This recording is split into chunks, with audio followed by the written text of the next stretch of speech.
Well, good afternoon, everyone, and thank you for coming along on this cool Sunday to Hyde Park.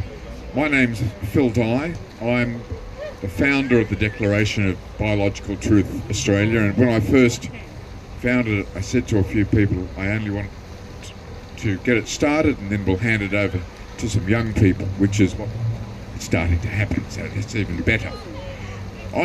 My job today is only to tell you about the administrative things, like where the toilets are. And the toilets are over there. Contrary to public opinion, they're not behind this rock. They're over there in the station. We don't expect any odd types to turn up and try and disrupt us, but the police have told us that they're hiding behind trees, and they'll be looking after us, which is a great thing. So the police are certainly on side.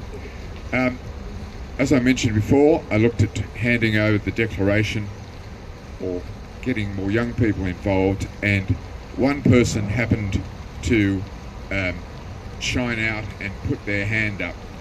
And I'd like to introduce you to Celine versus the Machine. Thanks, Phil. Thanks, mate. Good afternoon, everyone. Thank you for coming here and joining us today as we celebrate biological reality and say no to gender identity. As Phil just said, my name is Celine. Some of you may know me as Celine Against the Machine. I'm on the committee with Phil for the Declaration.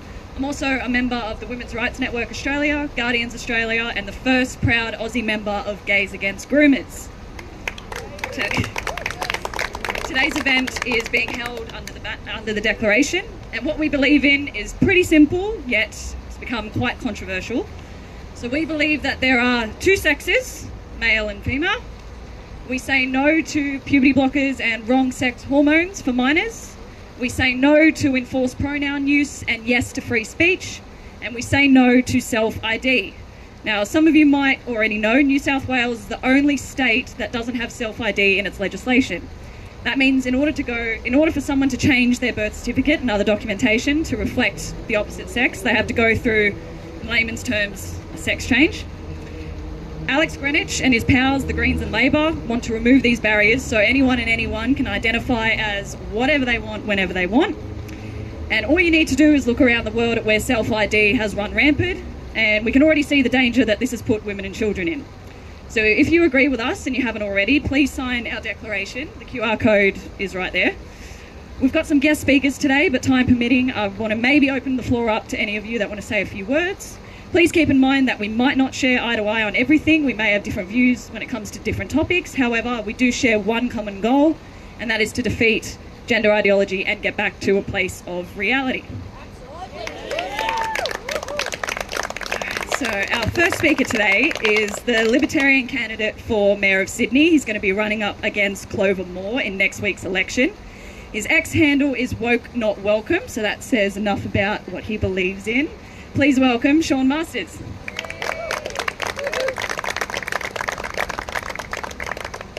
Thank you, Celine, and thank you all for being here.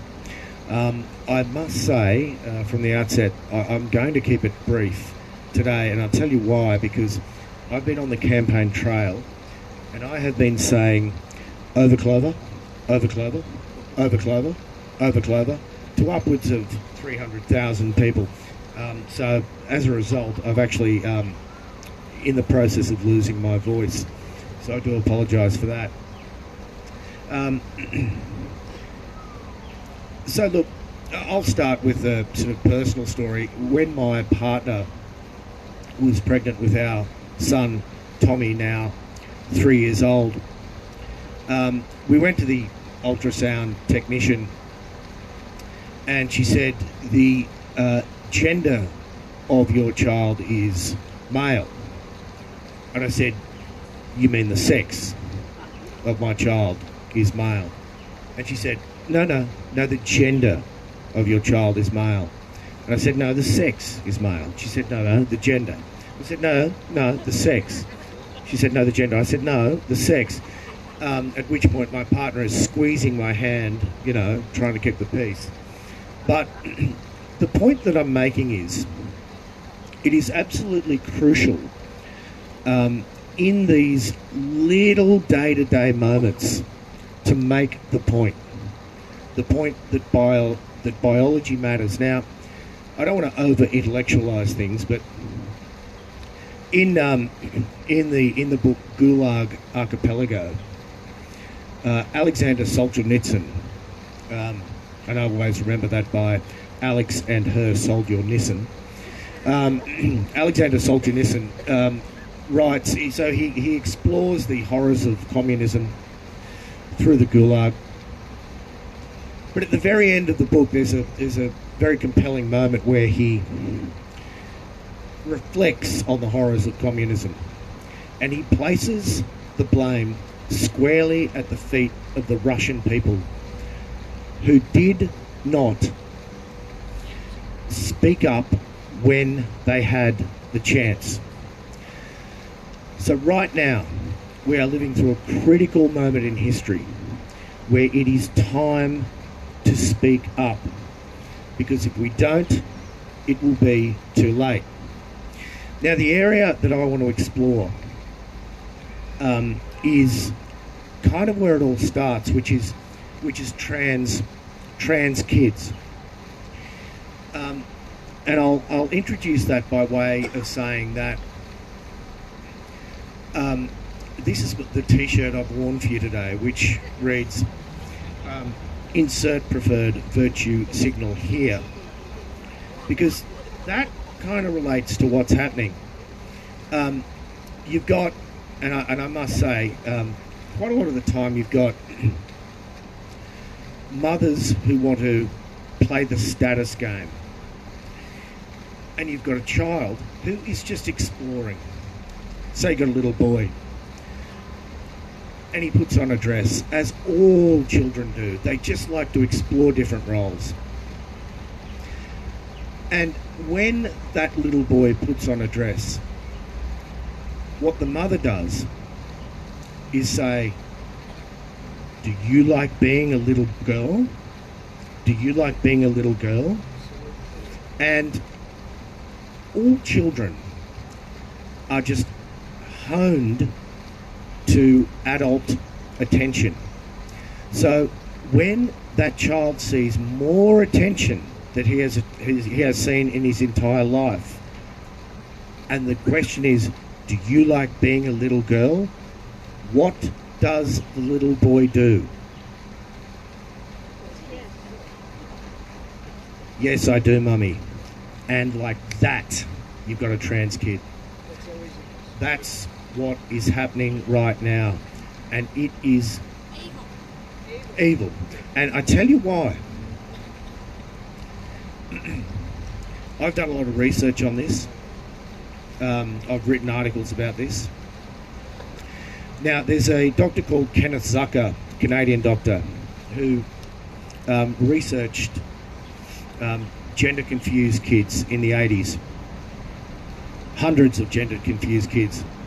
And he determined that under what is called the watchful waiting approach, 89% of those kids turn out to be normal, happy, healthy, gay adults.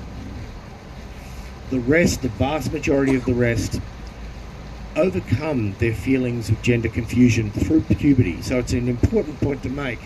It's an important point to make that puberty is the solution to, not the cause of, trans anxiety. And the vast majority of the rest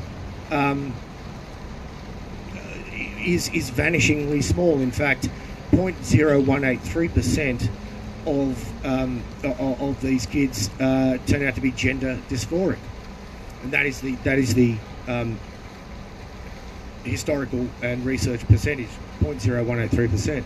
So what we've got here is a situation where gay children are being fixed under what would be called a heteronormative approach, right? So in many ways, this movement is homophobic. Yeah, yeah. Right, the reason, and we got here because of horrific stories of, like, Alan Turing. We would have seen The Imitation Game, who, a gay guy who basically single-handedly won us the war, ended up being chemically castrated and killed himself. And society has said, well, we must never try and we must never do this again. But now that's being applied to trans kids who are just going through a moment, you know, and we will always have feminine boys, and we will always have masculine girls, and there is nothing wrong with that. I might end there.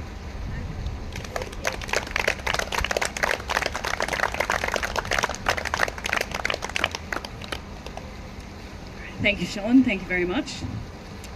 Our next speaker is the only politician who's had their maiden speech to Parliament be banned online. So safe to say he knows a thing or two about censorship. New South Wales Libertarian Member of Parliament, please welcome John Ruddock.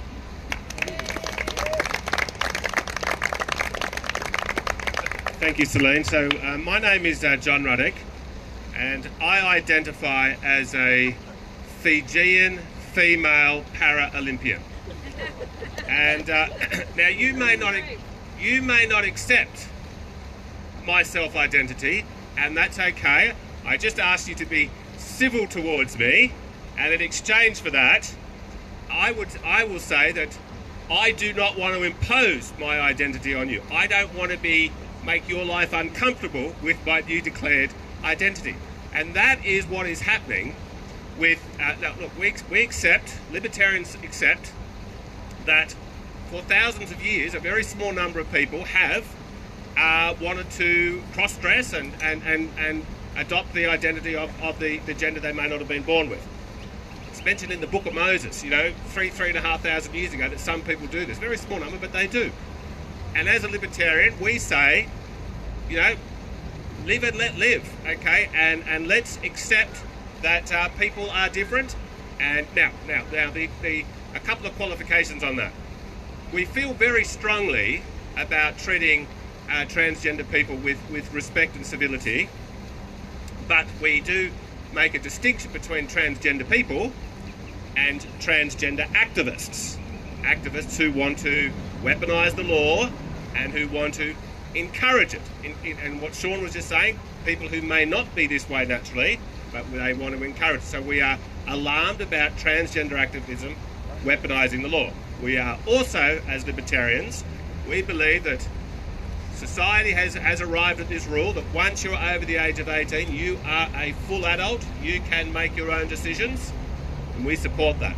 But the other side of that coin is if you're under the age of 18, your parents are sovereign over you. And so when we hear increasing stories of teachers and counsellors and others going behind their parents' back and encouraging them to take puberty blockers, changing their body in fairly dramatic ways, and without the parents' knowledge of that, we are deeply horrified by it. Now, what is happening here in the New South Wales Parliament before Christmas is we've got this bill coming up, which is going to be able to say anyone can declare whatever gender they want, and they immediately get the rights of that gender. Just on the drop of a hat. There is no other evidence required. Now there are so many ramifications for this. We know it can't end well.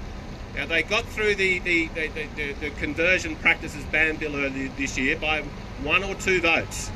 So it's going to get through the lower house. Labor will come up with their own version, and it's going to be a real battle there in the upper house. But I believe it is a battle we can win. But I'll tell you one thing you should notice is the sponsors of this bill want as little publicity as possible. They don't want to alarm the public. The conversion practices bill went through in the dead of the night, and the Sydney Morning Herald didn't talk about it, the ABC didn't talk about it, even some of the more mainstream elements of the media, they didn't talk about it. And I suspect they'll do the same thing here. So it's up to people like us, to activists, to tell the public what's happening. Most people will be alarmed to think that you can just declare that you're another gender just off the drop of your hat. Now let's imagine it does get through. What do we then do? Well, we try and repeal it. Okay, well that will require more members of Parliament who are good on this issue. But I'll give you another mechanism on how we could repeal it, and this is something that the Libertarian Party stands for. You might have heard of, around in America and a few other countries, they have a thing called citizens-initiated referendums. And that means if you get, say, 5% of the entire state to sign a petition saying, look, we'd like to have a people's vote on this to introduce a new law. Now, because libertarians don't really believe in, we don't want more laws, we believe in something very similar to that. We believe in citizens-initiated repeal. So if the Parliament passes a law and the people don't like it, and I believe 80 to 90% of people in New South Wales will not agree with this law, the citizens-initiated repeal would say, look, if we can get 5% of the population to sign a petition saying we want a people's vote, a plebiscite, a referendum, whatever you want to call it, on repealing an existing law, that is something that we do feel very strongly about. That will keep the politicians in check, not just on this bill, but on all laws. So citizens-initiated referendum is the way to go. But look, thank you so much for coming along. Thank you to the organisers, Celine, Aidan and the gentleman who spoke first. It does take courage to come along to an event like this. I'm convinced most people agree with us, but we need to alert the public. So thank you very much for being here, and hopefully we can share on social media. Thank you.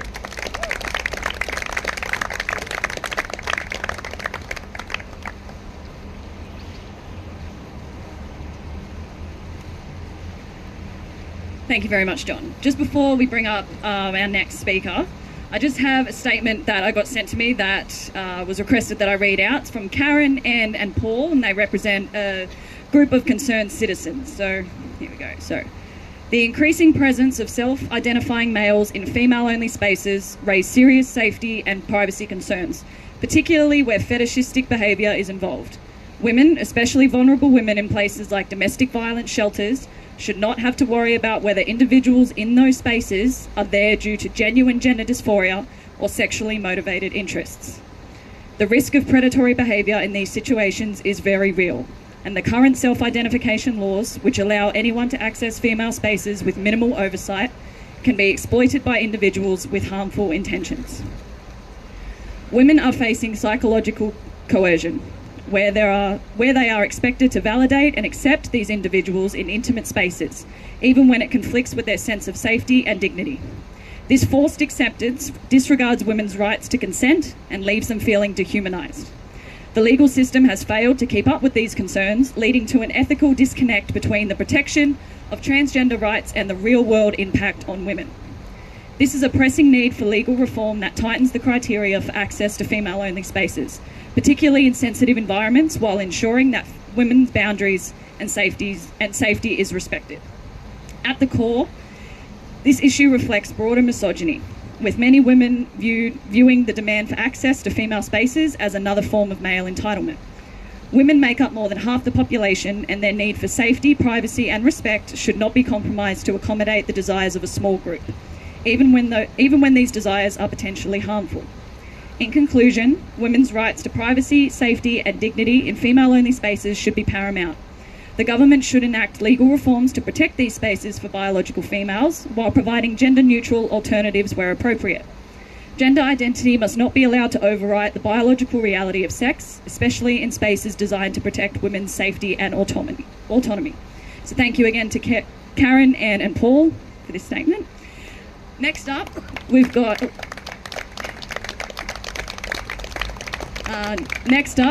a friend of mine. She's an absolute powerhouse, and she's going to tell you exactly why this New South Wales Equality Bill needs to be just absolutely dismantled. So please welcome Kat Carina.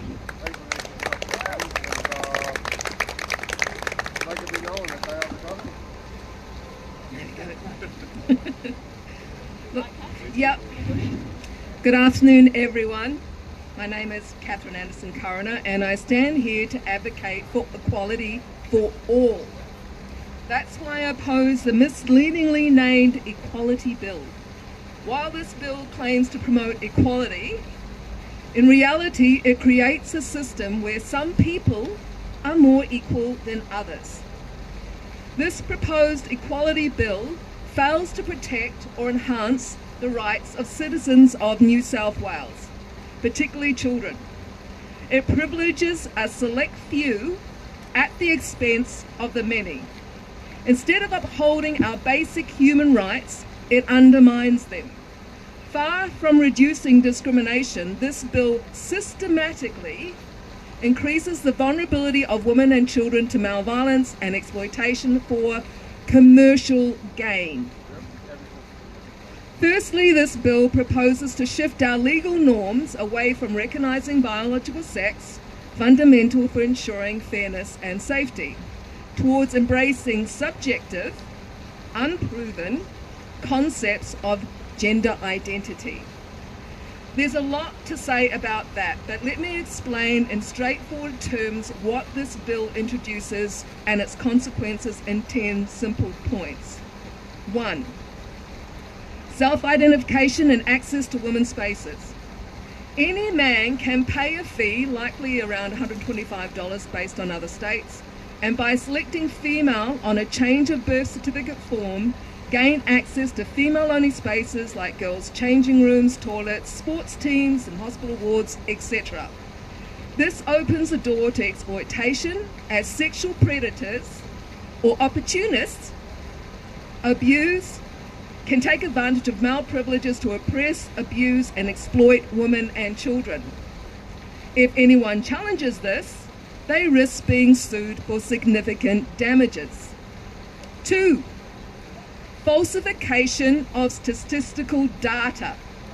By removing original sex markers, male and female, from birth certificates, we lose the integrity of vital statistical data that informs public policy and research. 3. Undermining parental oversight. This bill removes parental oversight concerning the mental and physical care of their child. Ideologically captured, government-controlled organisations such as schools, mainstream media, and it's also reflected in social media, will be able to encourage vulnerable children to legalise an opposite sex identity, further pushing them down the harmful path of social and medical transitioning. This is state harm to children. This is state overreach. 4. Impact on faith-based schools. This bill removes exemption provisions for faith-based schools, preventing them from upholding and teaching their beliefs. This aligns with organisations like the Australian Human Rights Commission, Equality Australia and ACON to impose the Yogyakarta Principles Plus 10, which they had part in writing by the way, into all aspects of our society. These principles were rejected by the Federal Senate and UN member states, but are being pushed through by bureaucratic means bypassing democracy and through law. Our society is poorer for homogenisation of our culture. 5. Prostitution and increased violence. Full deregulation of prostitute has seen in countries just across the ditch, like New Zealand, has always led to higher homicide rates among prostitutes. Removing protections enables pimps to exert more control over prostituted persons, increasing their exploitation. 6. Pay attention to this. Sex work as a protected attribute. By protecting sex work as a special category, the bill prioritises the interests of the sex industry over the safety and dignity of trafficked and exploited women. Is Greenwich protecting people or profits? This also allows sexual solicitation to occur outside of schools, churches, mosques, and other religious organisations. Now really listen closely to this. It also allows any to engage in public sex acts inside and outside schools, churches, hospitals, parks, and all public places, inside and out. Pause on that and consider that carefully, because most people are missing it because they just got buried amongst the crap. 7. Sorry. I Okay. 7. Silencing survivors of domestic abuse. This bill makes it illegal to out someone as a domestic abuser if they identify with any of the 85 plus different gender identities, silencing women who have legitimate safety concerns for themselves and their children. 8. Compromising privacy in intimate searches. It would allow males who identify as women to search or be searched by women in intimate situations, including disabled, elderly, or hospitalized people, male and female.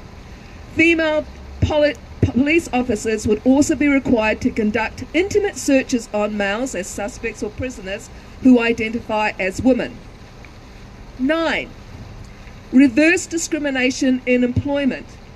This bill creates special categories, special classes, based on gender identity in employment, promoting reverse discrimination and undermining merit-based hiring practices. 10. Surrogacy and human trafficking. The bill removes current bans on overseas commercial surrogacy, encouraging the commodification of vulnerable women as wombs for rent and children as commodities. It's actually illegal in Australian Commonwealth law, but this bill seeks to introduce it into state law, bypassing federal law. Commercial surrogacy is considered human trafficking by the European Union, yet this bill promotes it. Surrogacy has dangerous consequences such as permanent injuries or deaths of surrogate mothers, often poor women in countries like Georgia, Thailand, and India. It commodifies babies. And when unwanted children, such as girls, when boys are preferred, are identified in the womb, they are often aborted, regardless of the woman's feelings about that. Or if born with a defect, abandoned, like with a case of baby Gammy in Thailand, abandoned by an Australian couple. Multiple embryo implants, which is a typical process of the IVF process, often result in spare babies, who can then be trafficked, sold to wealthy parents, best case scenario, or worse, fall into the hands of pedophile rings, slavery, or organ removal industry. This gives you a broad picture of the bill. Please visit www.bill-breakdown.com to better understand it. I wrote it for MPs, but I've also tried to make it simple for general public. And see the rebuttals to Greenwich, Equality Australia, and Gender Centre and ACON. Understand this. By prioritising self-identification and subjective concepts of gender, this bill fails to consider the medical, societal, ethical, and practical implications. And though I've focused on the impact on women and children, this bill affects us all. Our human rights under international conventions include freedom of association, the right to associate with whom we please and not associate with others if we choose. This bill removes that. Freedom of speech. This bill constrains it. The right to safety, privacy, and dignity. This bill strips these rights from women, the elderly, the disabled, law enforcement officers, children, and same-sex attracted people. The right to fairness and safety in sports. This bill eradicates that. We have the right to equality for all, not privilege for a few at the expense of everyone else, especially women, children, and the LGBT community. Any legislative changes must preserve protections based on biological realities, uphold privacy and safety rights, and ensure that all citizens of New South Wales are represented and protected equally. We must stand for fairness and equality and push back against Greenwich and the gender lobby's efforts to reverse decades of progress in sex equality and sexual orientation. Push back against the erosion of our basic freedoms, fairness, dignity, privacy, and safety. Yes!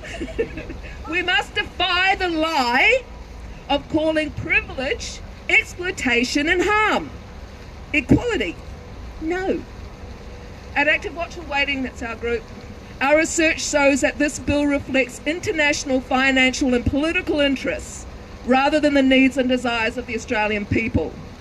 All our rights matter. Women's, men's, children's, parents, law enforcement officers, LGB and trans rights, all are human rights. And none of these should be compromised, privileged, or diminished by this bill. I urge you to take action now. Go to our parliamentary petition at www.tinyurl.com/ban-the-bill. Got posters over there and here. And sign it.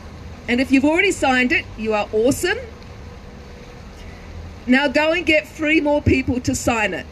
Once we reach 20,000 verified signatures, this bill must be debated on the floor. Okay? And again, to learn more about the bill, please visit www.bill-breakdown.com.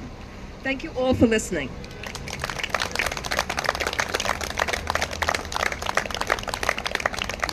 Thank you very much, Kat.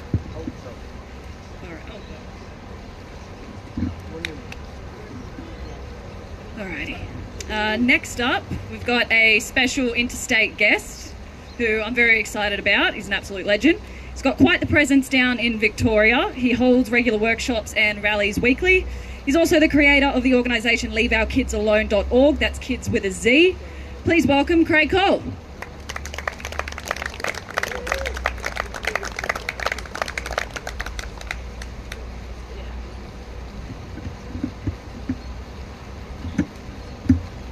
Probably won't need that. The foghorn voice works well, but thanks very much, Celine, for putting this on, and the crew. Give them another round of applause, guys.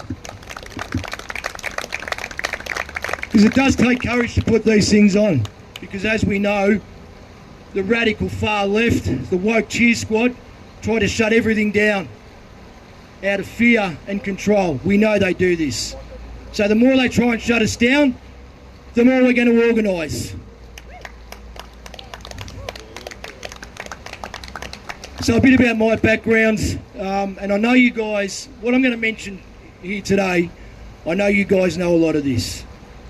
But hopefully there's a lot of people watching the live streams that are going on, and the information I give you here today can help grow your knowledge, so then you're more confident when you're having these conversations out in the community, to try and get people who are aware of the situation to then start taking action.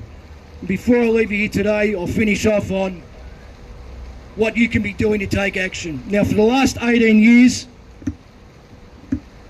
I've worked in the community, helping youth, one-on-one mentoring and running life skills programs. I've worked in the education system for 15 years in Victoria, 10 of those years on an education department contract. I know how broken and disgusting the system is in Victoria, and I hazard a guess that it's the same nationwide. And we've had enough. Now, a few examples of what's been happening in Victoria the last few years. And I could stand here till next Sunday rattling them off.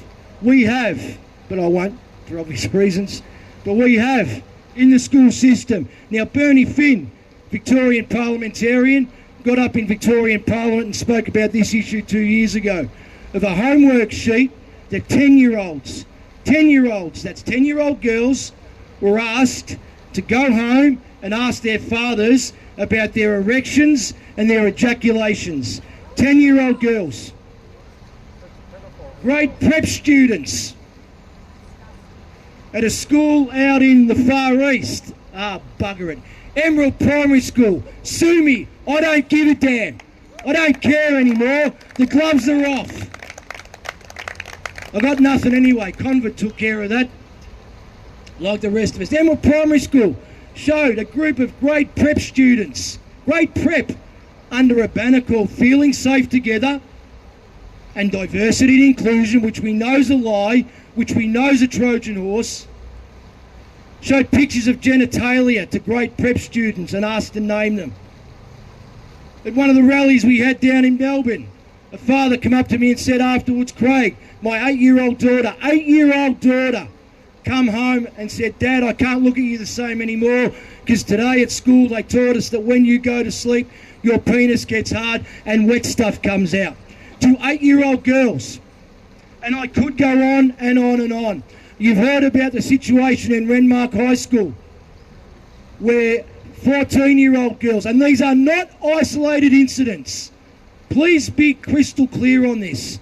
They are not isolated incidents where Headspace, a grooming organisation that are part of the woke, progressive, far left, far radical left agenda, who have activist facilitators working for them. A couple of these activist facilitators had a group of 14-year-old girls teaching them about the LGBTQ plus and what each letter stood for. And when they got to the plus, they said that included bestiality and incest. And they were described in detail. This is what's happening in the school system. You have activist teachers grooming your children. Now, if you say that's a bit of a stretch, it's not. Research the Institute of Public Affairs, the IPA. They've got full reports on this activism in schools. And the situation's worse, getting worse. I know, I've seen it myself. I've overheard it myself in the school system. They did the same thing with climate change. Confusing and putting fear into these young children's minds. You know, even recently, you may have heard the old libraries, you know, they're not just, they're increasing their attack. It's not just about the schools now, they're taking it out in the community, where in libraries in Victoria, they've all been issued with these rainbow toolkits, whereby now any young child that enters a library will be asked what their preferred pronouns are. Further indoctrination, further grooming. And believe me, libraries are full of these activist teachers that think it's okay to enforce their ideology onto your children. Because that's what's happening. They think they have a right to do so. They think that it is their belief. You take on my ideology or you're a bigot and you're a homophobe. And that's what they're using. Well, we've had enough, haven't we?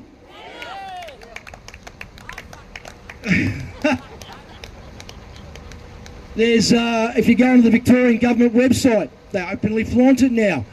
There's a site called the Rainbow Ready Roadmap, where they're going to roll out this indoctrination, and you can clearly see their strategy. It's lined, resources. Roll out this strategy to rural children in Victoria now. So you can bet the same thing will happen here in New South Wales as well too. All these links that I'm stating here today, they're off a few websites, and I'll get to those in a minute. We have now, in this country, depression and anxiety rates in children at an all-time high. And a big part of that reason is because of the indoctrination and the propaganda into this radicalised gender theory these children are taught. Make no mistake, they are trying to force adult content, adult ideologies into young children's impressionable minds. And we heard the gentleman speak before, how easily it's done. Because you're getting activist grooming teachers. If a child, a male child, you know, wants to do some things that are considered what a young girl would do, they're automatically groomed and say, oh, you want to be a girl, do you? Now that sounds fanciful, but that is what is happening. And these woke activist teachers and principals, believe me, they will look to your face, smile and lie straight to you. They will. Do not believe a word they say. Even the so-called conservative teachers who are too scared to speak up, they will lie to you as well too, to try and save their own backs. And this is where we're living. I mean, all this is clear and blatant child abuse, as we know. Please, as I finish up, a few more, just bear with me. Have a look at websites called leaveourkidsalone.org, kids with a Z. Have a look at websites called indefenseofchildren.org, aw.org.au. Another one, guardiansaustralia.com.au. There's 4 you can look at for now. It's got a whole host of information on there, what you can do. So arm yourself with knowledge so that then you can have that confidence and courage to have those conversations out in the community and not be shut down with the default response from the radical far left of, oh, you're a bigot, you're a homophobe, oh, that's just a sign of the times now. Says who? A very small percentage of the population. Have a look at the Australian Bureau of Statistics figures on the percentage of the population that identifies as LGBTQ+. Very small. We are the majority, and we are about to get really loud and vocal on this and throw it right back in their faces, because we are not accepting this for 1 minute longer.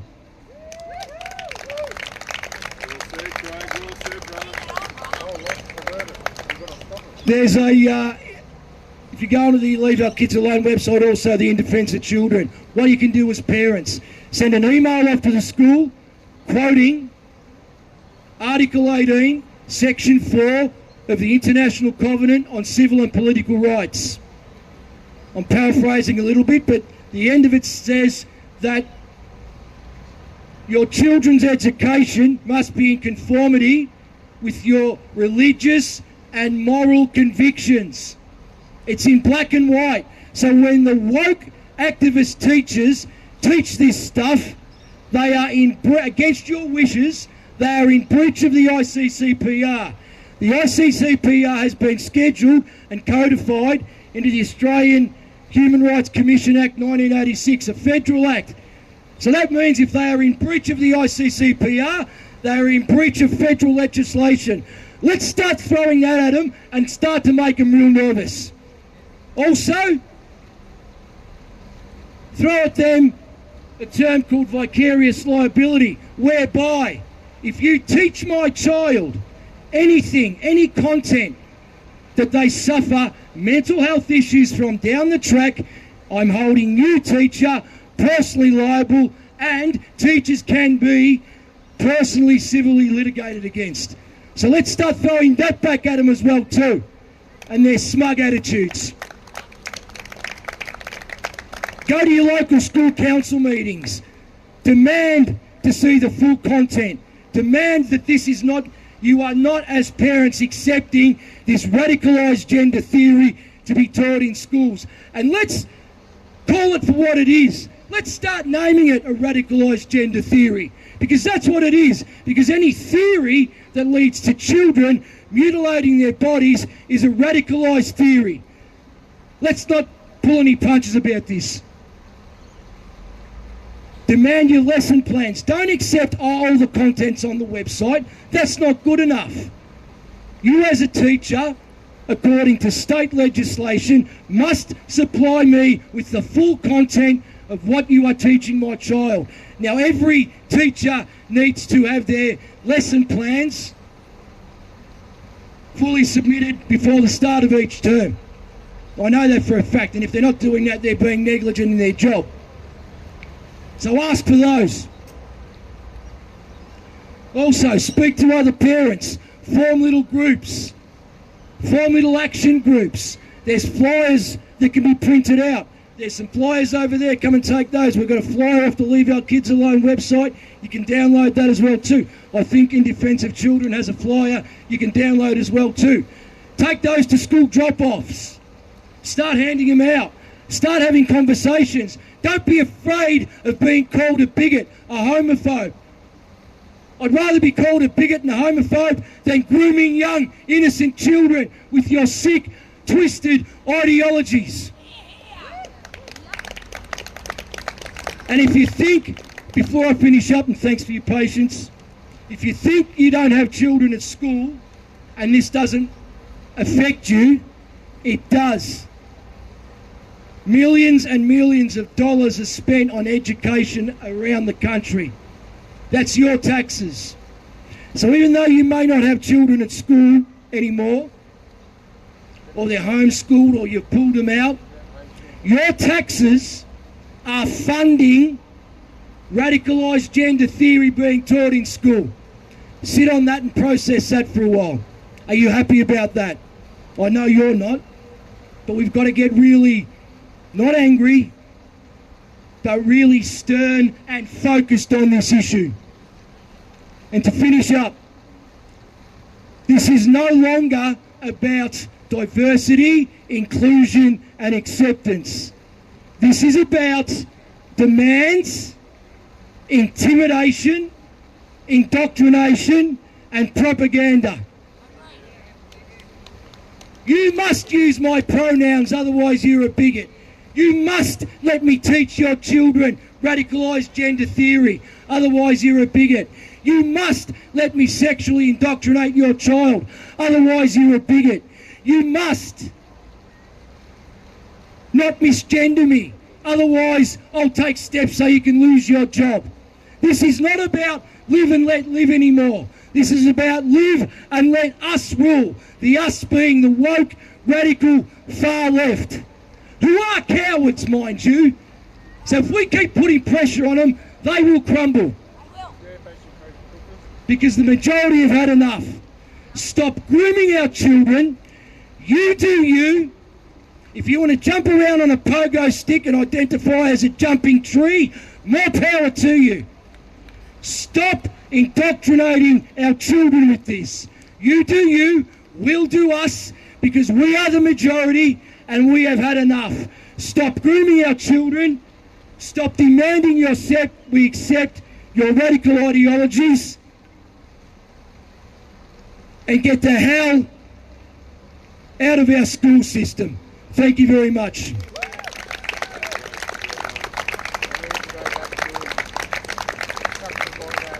Thank you, Craig. That was fantastic. Thank you. Thank you so much. I just wanted to point out that not all trans people are against what we're here for today. I'd like to thank Dana for turning up and risking. It's a bit of a risk to turn up. Don't know who was going to be here, but thank you very much for turning up.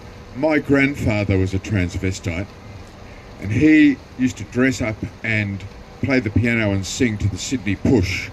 This was Barry Humphries, Germaine Greer, all of that mob. And he would be horrified to see what's going on. He got paid for it, right? He got paid to sing and play the piano, dressed up as a woman.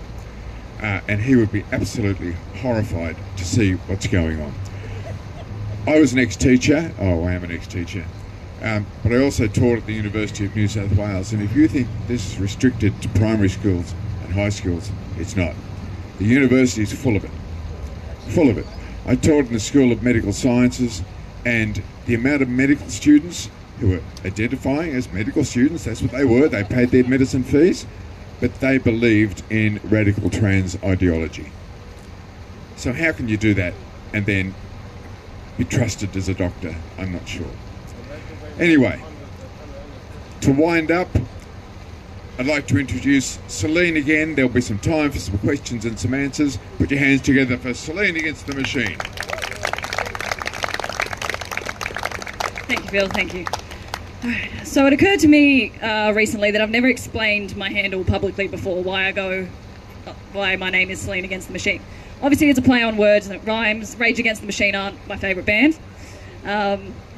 And I do find it quite ironic how many punk bands have fallen to the establishment these days. Apparently it's now punk to say and do everything that the government tells you, so who saw that coming? But yeah, guess one. Okay, yeah. But as for the machine that I'm up against, in order to tell you that, I'm going to tell you who I'm here for. So I'm here for the women before me who fought so very hard for our rights. The rights we are seeing being stripped away from our very eyes. The right to same-sex spaces, the right to same-sex care for elderly or disabled women in a hospital or nursing home, the right to play sport against other women. I'm here for the women that have been fighting this bullshit for years, who saw through it since day one. I'm sorry I couldn't join you sooner, but I'm here now. I'm here for the men who stand by us in this fight, like you lovely gentlemen here today. The men who know this is wrong, and instead of just laughing at it, they're willing to stand up and protect women and children. I'm here for the good men. I'm here for the lesbians who can't even meet in public or private anymore, who've had their dating apps taken over by pigs in wigs. Pigs and wigs, yes, pigs and wigs. Women have the right to be in a same-sex relationship without being called a bigot for not accepting girl dick. It's insane. Also, quick shout out to Carol Ann and the Lesbian Action Group down in Melbourne who are fighting the Human Rights Commission at the moment for the right to exclude men from a lesbian space. It's nuts, it's nuts. Men can never, ever be lesbians. I'm here for the gay men. That's the homosexuals, not the queers. The gay men that are fed up with the perversion that we're seeing at Pride, the ones that are being used as a shield by fetishists and sadomasochists to further this sick, twisted agenda that has nothing to do with the original LGBT movements. I'm here for the bisexuals, the true bisexuals who understand to their very core that there's only two sexes. It's in the name. I'm here for the bisexuals that are being erased in the favour of the much more accepting pansexual, which to me just sounds like an affiliation for cookery.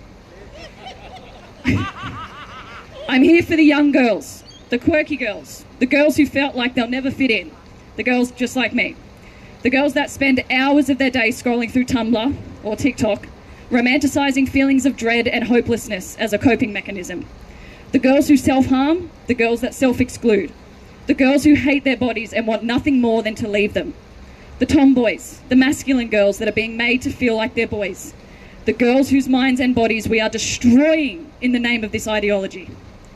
I'm here for the young boys who are told day in and day out that their very existence is toxic and that everything that they inherently feel is horrible and rotten.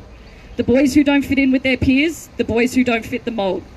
The boys who are exposed to violent pornography at such a young age that it rots their brains, leaving them incapable of navigating a real relationship. The feminine boys that are being made to feel like they're girls. The boys whose minds and bodies we are destroying in the name of this ideology. I'm here for the trans widows, the women who watch their decades-long marriages crumble at the hands of a paraphilia. The women who watch their husbands try on their clothes, their makeup, their underwear. The women who are shamed for not wanting to be in a lesbian relationship, to live inside a fetish because the man that they love so dearly has gone and become a carbon copy of herself. The women who are silenced while those men are put on a pedestal, celebrated. How stunning and brave to destroy your family. I'm here for the children. I'm here for the children being forced to call their dad's mum and their mum's dad. The children that are being used as pawns in an adult delusion. I'm here for the Transhausen children. You know the ones. These are the children whose parents decide when they're infants, babies, that they're born in the wrong body. The Jazz Jennings of the world. The children that are being lied to every single day by their parents. The adults that they trust the most. The ones who don't have a choice. The ones who are stuck. On the flip side of that, I'm here for the ROGD parents. The parents who have lost their children to the gender cult. The parents who have had their children placed into state custody, all because they refuse to affirm their child's gender identity. The parents who are grieving. The parents who feel like they'll be ostracised from their community for believing that their children are perfect just the way they are. The parents who choose the truth. The parents who stand up and the parents who fight for their children. I'm here for the brave Australian women who are being taken to courts and tribunals and human rights commissions, putting their lives on hold for daring to speak about the barbaric practices going on and the impacts that it's having on women and children, for daring to question this new reality. I'm here for Jasmine Sussex. I'm here for Louise Elliott. I'm here for Moira Deeming. I'm here for Angie Jones. I'm here for Kira Lee Smith. I'm here for Gillian Spencer. And I'm here for Sal Grover. I'm sorry if I missed anyone. I'm sure there's probably other cases. For you see, gender ideology has no boundaries, as it seeks to destroy the boundaries that hold our society together. It doesn't care who it hurts in the process. As long as the message of love and acceptance is constantly shoved down our throats, it can get away with unspeakable atrocities. It is a new breed of religion, one that we've never seen before. One without a messiah, but with a doctrine just as polarising. The WPATH Standards of Care is one of the most medically negligent ideological models I've ever read in my life, and I say that as a former nurse. And even after all the proof has come out about how fucked up these physicians are, and the experimental procedures they are performing on minors and vulnerable adults, nothing has changed in this country. We are still plundering headfirst into this Marxist hellscape where up is down and down is up and 2 + 2 = 5, and biological reality ceases to exist. The Royal Children's Hospital in Melbourne still cites WPATH as a reputable source, which all of our gender clinics follow. And don't even get me started on ACON and the ties that they have in this country. I am living for the day I see ACON be shut down. The people pushing this ideology are cogs in a machine that's been working overtime to infiltrate our society, corrupt the minds of children, and to destroy our humanity. We have a long way to go in this country, but I have faith in Australia, I have faith in its people, and I have faith in our future. So I'm Celine, and I'm against that machine.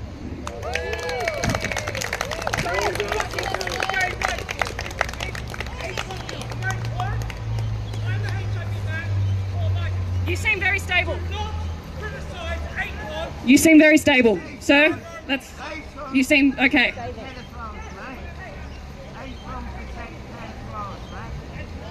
I'm positive that the.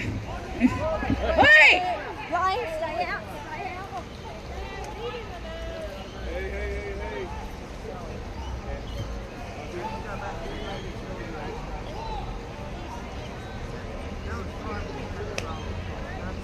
There's always one, isn't there? Fuck me. There's always one. We're going to have a Q&A session now. If anyone's got any questions or... I was going to see if... Oh, Ed, did you want to say a few words before we all get back? Yeah? Yeah.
Once a jolly swagman camped upon a billabong under the shade of a coolabah tree.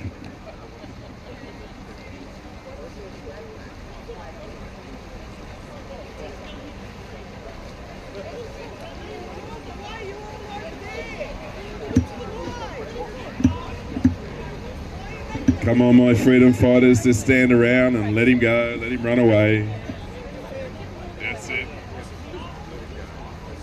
Let him go, he's not worth it, he's not worth the energy. This is where the energy is, ladies and gentlemen. Let's get together. You know, there's a lot of broken souls out there. There's a lot of broken souls. And we've allowed it, sadly. Our bureaucrats.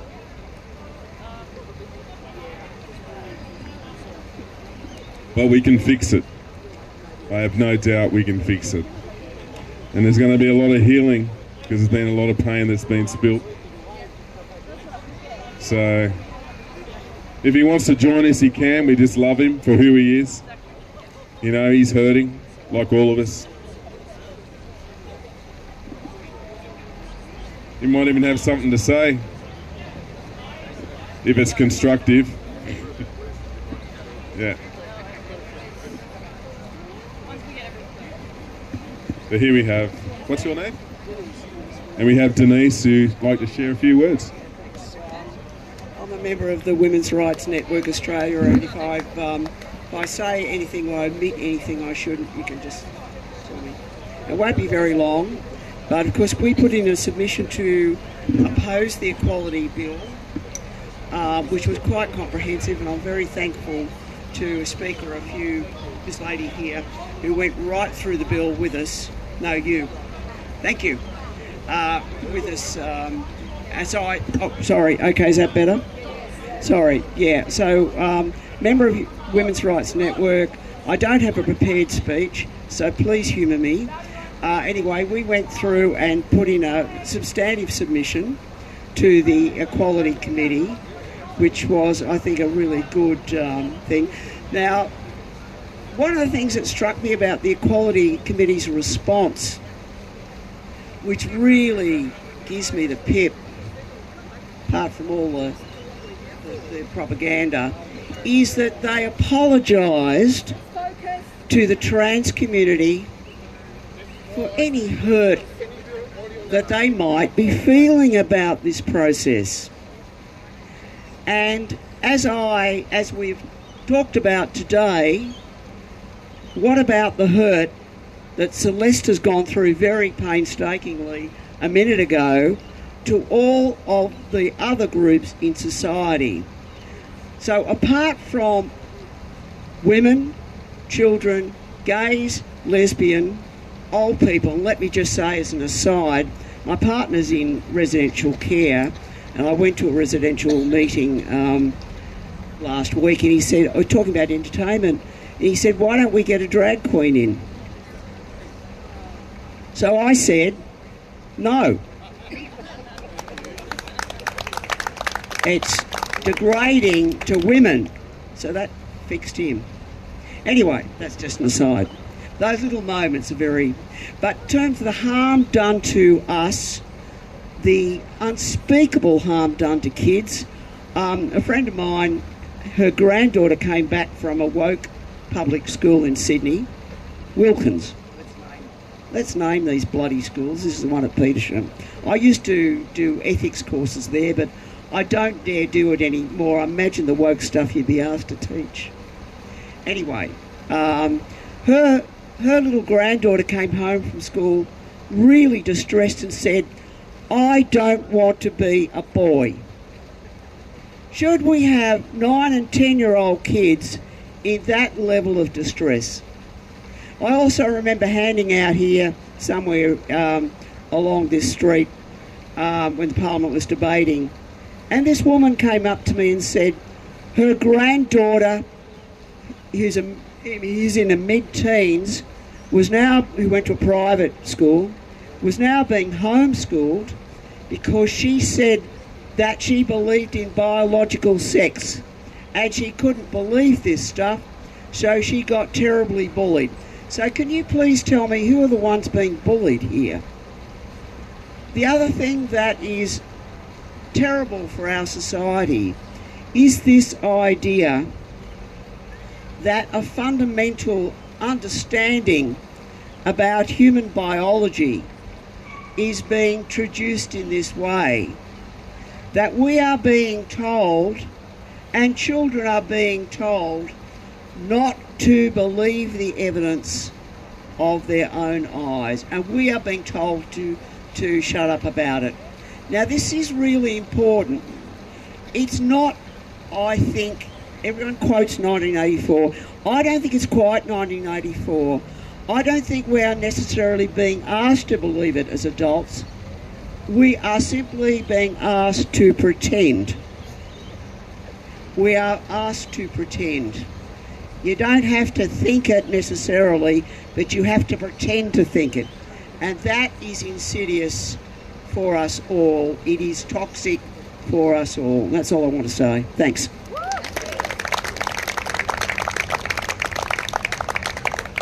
Thanks, Denise. Next, I'll just let Anne say a couple of words. Anne's from the Women's Rights Network as well, so please welcome Anne. Thank you, ladies and gentlemen. I am also a member of the Women's Rights Network Australia, but here I speak off the cuff, more or less for myself. I haven't prepared anything. What I would like you to do is give you a contrast between the imposition of gender ideology in Australia and the democratic process. Now consider, in the last however many years it's been, we have had two major, a plebiscite and a referendum put in front of the Australian people. Now the plebiscite was about gay marriage, and the referendum, of course, was a change to the Constitution to institute the Aboriginal and Torres Strait Islander voice. Now, what I wish to emphasise here is not what you thought about those particular subjects, but to emphasise that these matters were put in front of the Australian public for a vote. Now, in the case of the Torres Strait Islander and Aboriginal people, I'm pulling this out of my head, I think it's something like 3% of the population directly affected. Now, in the case of gay marriage, gay men and gay women being able to contract a legal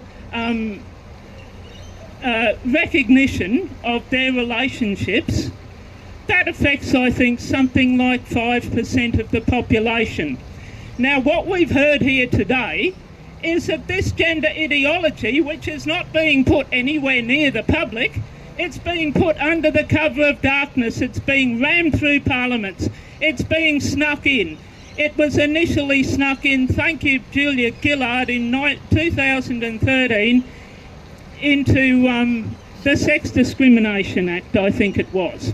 Okay, so we have in the first instance 50% of the population, namely women, very, very detrimentally affected because we don't even have a word to call ourselves that actually means women. So that's for starters, 50% of the population. Now we've got to bring into it the youth, the young people that are being lied to in schools, that are being told unscientific lies. I mean, I could go on until Christmas and I won't do it. You get the general drift. But I just want to contrast the way in which gender ideology, which many speakers have referred to today, has been treated in contrast to other important matters that affected far fewer percentage of the population. Okay? So that's an argument to be putting to your fellow Australian citizens when you're talking about these things. Okay? Now, the other point I would like to make, LGB. If the schools and the high schools and the things that are being said and done were said and done when I was a young gay teenager, my mum would not have gotten me out of the house. The image of gay people that is being presented via this ramming of transgender ideology down the throats of ordinary normal people, normal mums and dads, normal gay people who just want to get on with life and be members of a civilised society and who wish to see our precious youth protected the same as we all do. Can you imagine the effect this is eventually going to have on the public perception of gay people? So I just want to say very, very loudly and very, very emphatically, I stand with normal people, I stand with the mums and dads, I stand with the youth, gender conforming or otherwise, I stand with you. So thank you very much, and do please bear in mind that not all gay people agree with this or think this way, and I might add, not all lefties do either. Thank you.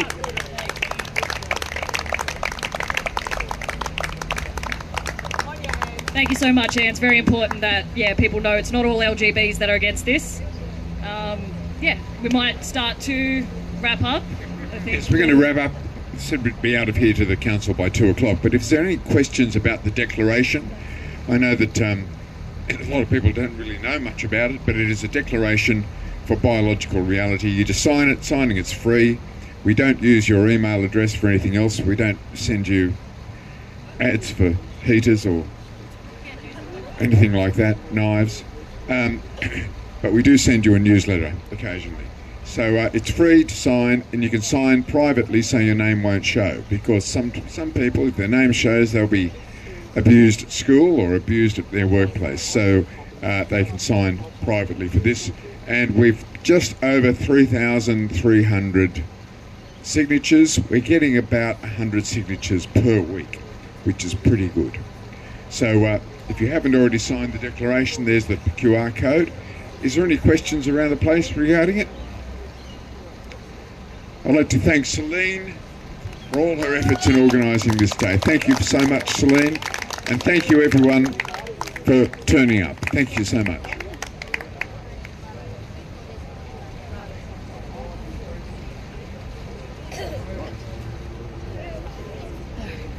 Thank you, everyone.